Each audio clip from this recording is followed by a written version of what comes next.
दोस्तों, Donald Trump ने America को बर्बाद कर दिया और उसकी इज्जत तार तार कर दी। देखिए, यूएसए अब अमेरिका इस खित्ते को ब्लैकमेल नहीं कर सकेगा। जिस तरह हिंदुस्तान ब्लैकमेल नहीं हुआ आज अमेरिका से, आज उन्होंने अमेरिका को आंखें दिखाई हैं। उन्होंने कहा है कि ये भारत जो है ना, आज से 30 साल 40 साल पुराना भारत नहीं है। नहीं, आप कैसे रोक सकते हैं इंडिया और रशिया के डेकेड्स पुराने इतनी क्लोज पार्टनरशिप और इतने अच्छे रिलेशन? भूल गए कि डोनाल्ड ट्रंप एक ऐसा आदमी है जो सिर्फ अपने भले की सोचता है। अमेरिका भाड़ में जाए। और रो खन्ना भी आज की तारीख में वही कह रहे हैं जो बहुत अमेरिकन एनालिस्ट और अमेरिकन मीडिया वाले कह रहे हैं कि यार 25 साल लग गए इस रिश्ते को लाइन पे लाते लाते, तुमने तो कबाड़ मचा दिया पूरा। ऐसी छोटी छोटी चालाकियां और गिरी हुई हरकतें करके कोई बच नहीं सकता। आज से तकलीफ है, लेकिन एक खास पैगाम है जिसकी बहुत तकलीफ है। तो अमेरिकी सदर डोनाल्ड ट्रंप का एससीओ इजलास पर रद्द-ए-अमल सामने आया है। सदर ट्रंप ने मोदी, चीन और रूस के सदूर की तस्वीर को शेयर किया है। उन्होंने लिखा है कि हमने भारत और रूस को खो दिया है। दोनों मुल्क गहरे और तारीख चीन में कहीं खो गए हैं। सदर ट्रंप की जानिब से यह भी लिखा गया है कि दुआ है वो एक साथ तवील और खुशहाल मुस्तकबिल गुजारें। तो आपका उसका वो ख्वाब टूट गया है। रशिया ने अपना ऑयल इंडिया के लिए और भी लो कॉस्ट पे कर दिया। हमारे पर पाबंदियां लगेंगी, सेक्शन लगेंगे, हमारे ऊपर लग जाएं, लेकिन हम गुलामी नहीं करेंगे। और जब इंसान ऐसी मुसीबतों के बाद उबर के ऊपर आता है ना, तो दुनिया में अलग ही नजर आता है। सर, रूस और भारत से मुतालिक अमेरिकी सदर ट्रंप का बड़ा बयान सामने आ गया। कहा कि ऐसा लगता है कि अमेरिका ने भारत और रूस को खो दिया है। वो गहरे और तारीख तरीन चीन की जानिब चले गए। रूस और भारत के तवील और रोशन मुस्तकबिल के लिए दुआ को हूं। जी बहुत बेइज्जती हो जाएगी। होती रहती लेकिन और बेइज्जती हो जाएगी। ठीक है, हमारी तो मतलब नाक कान सभी कुछ कट जाएगा, मतलब हमारी तो शदीद बेइज्जती हो जाएगी। ये और बातें हम लोग फील नहीं करते, इसलिए कि कहा यह जाता है कि बेइज्जती उतनी ही होती है जितनी महसूस की जाए। और इंडिया किस चीज पे खेल रहा है? इसी चीज पे कि मैं बड़ी मार्केट हूं, मैं तुम्हारे लिए सारा कुछ तैयार करूंगा, तुम्हें सब कुछ सस्ता मिलेगा। मैं तो इस चीज में देखना चाहता हूं कि हम क्या फायदा उठा सकते हैं। पूरी वजह है कि हमारी वो अभी इकोनॉमी चीजें उस तरह है ही नहीं है जिस तरह होनी चाहिए। यही बात करते हैं ना, वो कहते हैं हमें तो भीख चाहिए, हम तो भीख के खिलाड़ी हैं। अमेरिकी राष्ट्रपति डोनाल्ड ट्रंप ने सोशल मीडिया पर एक पोस्ट किया और इस पोस्ट के बाद पूरी दुनिया में जियोपॉलिटिक्स की परिभाषा बदल गई। भारत की कूटनीति पर सवाल उठाने वालों के लिए अमेरिकी राष्ट्रपति डोनाल्ड ट्रंप का ये बयान जवाब है।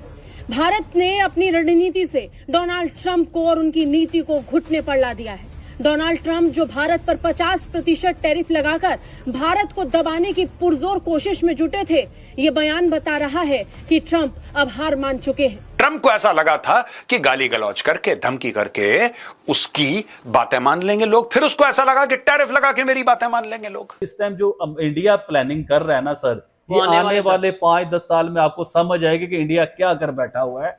That India respects predictability, reliability, ये दो चीजें वो कह रहे हैं।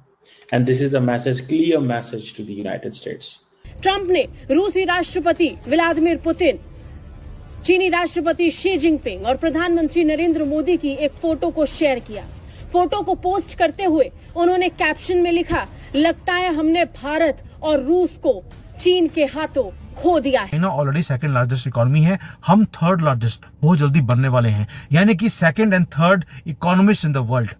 जब दोनों कोऑर्डिनेटेड होकर काम करेंगी तो क्या होगा? और हमने जो हाथ जोड़ा है वो किसके लिए है? अपनी इकोनॉमीज को इंटरट्वाइन करने के लिए और फॉरेन पॉलिसी को इंटरट्वाइन नहीं, कोऑर्डिनेट करने के लिए कि जो उनका स्टेक होगा या उनकी लाइन होगी वही हमारी भी होगी। और दोस्तों, अगर ये हो गया, पूरे दुनिया का जो बैलेंस है वो टिल्ट हो जाएगा। सोच कर देखिए, भारत और China 40% of the world's population है, और ये combined power economic, cultural, militarily, civilisational क्या होगा? जो वेस्ट है वो हमारे ऊपर टर्म्स को डिक्टेट ही नहीं कर पाएगा। और आप सोच के देखिए, जो हमेशा अमेरिका ने हमें यूज किया चाइना के अगेंस्ट, क्या कर पाएगा? और जब मैं 2 साल से बोल रहा हूं कि मैं यहां पर चिंडिया की बात करता हूं, चिंडिया मतलब चाइना और इंडिया मिलकर काम करें, इनका हार्डवेयर हमारा सॉफ्टवेयर, हम दुनिया को अपनी उंगलियों पर नचाएंगे। लोगों ने आप में हंसना शुरू कर दिया था, आज मोदी जी वही काम कर रहे हैं। He is working towards Chindia. आपके जो कंसर्न्स है उसको भी कवर करूंगा, चिंता मत कीजिए। आंसर एक ही है कि क्या अमेरिका हमें चाइना के अगेंस्ट यूज करने की कोशिश कर रहा था? क्या हम यूज हुए? आंसर है नहीं।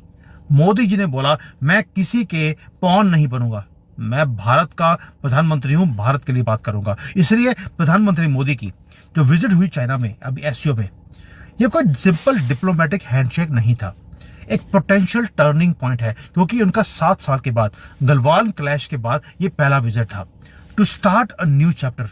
और आपने वो तस्वीरें देखी हैं जहां पर वो हंस के शी जिनपिंग के साथ, पुतिन के साथ वो बातें कर रहे हैं। सांप लौट रहा है अमेरिकन प्रेसिडेंट के दिल के ऊपर। अब इसको थोड़ा सा डीप डाउन करते हैं, ये तो हो गया सरफेस लेवल पे जो मुझे आपको देना था, लेकिन जब शुरू करते हैं हम लोग तो डिफरेंसेस भी होते हैं और सिमिलैरिटीज होती हैं। डिप्लोमेसी में अब डिफरेंसेस को बाद में देखते हैं, पहले देखते हैं कि उनमें और हमारे में सिमिलैरिटी क्या है। अब सिमिलैरिटी क्या थी जो मोदी जी ने देखी? पहला ये है कि पिछले 30, 40, 70 साल से कह लीजिए भारत और चाइना दोनों ने एक स्ट्रेटेजी को फॉलो किया, वो था ऑटोनॉमी। हम किसी के पॉन नहीं हैं, हम रिफ्यूज करते हैं किसी का भी पपेट बनने के लिए, ना वॉशिंगटन का ना मॉस्को का। ये भारत के पास स्टैंड यही है, चाइना का भी यही स्टैंड था। यूएसए अब अमेरिका इस खिते को ब्लैकमेल नहीं कर सकेगा, जिस तरह हिंदुस्तान ब्लैकमेल नहीं हुआ आज अमेरिका से। आज उन्होंने अमेरिका को आंखें दिखाई हैं, उन्होंने कहा है कि ये भारत जो है ना आज से 30 साल 40 साल पुराना भारत नहीं है कि आप हमें तड़िए लगाएंगे और हम आपसे डर जाएंगे, जो आप कहेंगे हम मान लेंगे। आपको याद होगा चोइसा, अमेरिका इस खिते का गुंडा बदमाश बना हुआ था, जब मर्जी जिस मर्जी मुल्क की हुकूमत चेंज करवा देता था, ओपोजिशन को खड़ा कर देता था हुकूमत के खिलाफ, जब तक उसके मफाद नहीं होते थे उस मुल्क के बीच में। हम तो भाईजान अपने मुल्क की एग्जांपल देंगे ना, पहले हम शुरू से देखते आ रहे हैं कि अमेरिका इस मुल्क में इन्वॉल्वमेंट करता है, जब मर्जी गवर्नमेंट चेंज कर देता है। अभी रिसेंटली इमरान खान साहब की जो गवर्नमेंट गिरी है, वो भी आज तक यही सुनने को आता है कि अमेरिका ने वो गवर्नमेंट गिराई है। अभी आप बांग्लादेश चले जाइए, शेख वाजिद हसीना साहब जो हैं, उनका भी गवर्नमेंट अमेरिका ने ही गिराई है कि अमेरिका की उन्होंने कुछ बातें नहीं मानी। और इसी तरह प्राइम मिनिस्टर नरेंद्र मोदी, उन्होंने अमेरिका की कोई बातें नहीं माने, कुछ बातें अमेरिका मनवाना चाहता था हिंदुस्तान से कि हमारा राज होगा, उन्होंने कहा भाई हम नहीं मानते, हम आपकी बिल्कुल बात नहीं मानेंगे, जो हमारे मुल्क के लिए बेहतर होगा हम वो करेंगे। तो फिर क्या अब अमेरिका ने, जैसे आप कह रहे हैं कि जो बात नहीं अमेरिका की मानता, चाहे वो बांग्लादेश हो गया, एशिया की अगर हम बात करें, चाहे वो पाकिस्तान हो गया, जो कोई कंट्री भी है, उसकी गवर्नमेंट चेंज करवा देता, तो क्या इंडिया की गवर्नमेंट भी अमेरिका चेंज करवा देगा? पूरे हथकंडे इस्तेमाल तो कर रहे हैं। आप इंडियन मीडिया नहीं देखते हैं, आप देखिए इंडियन मीडिया पूरे हथकंडे इस्तेमाल कर रहा है। सर आप मेरी अर्ज सुनिएगा ना, कि जो मुल्क कर्जों के बीच में फंसा हो वो मुल्क पावरफुल नहीं है। इस टाइम जो इंडिया प्लानिंग कर रहा है ना सर, ये आने वाले 5-10 साल में आपको समझ आएगी कि इंडिया क्या कर बैठा हुआ है और वो क्या करने वाला है। चाइना, इंडिया, रशिया, इन्होंने मिलके अमेरिका को बर्बाद करना है। आप भी इधर बैठे हुए, मैं भी इधर बैठा हूं, ये अमेरिका को बर्बाद कर, अमेरिका सोच रहा है ना कि वो हिंदुस्तान को बर्बाद कर लेगा, चाइना को बर्बाद कर लेगा, रशिया को बर्बाद कर लेगा। और सर आने वाला टाइम देखें होता है क्या, और मैं बहुत ज्यादा खुश हूं। लेकिन fact of the matter is कि अब इससे यह साबित होता है कि ट्रंप के पत्ते खत्म हो रहे हैं।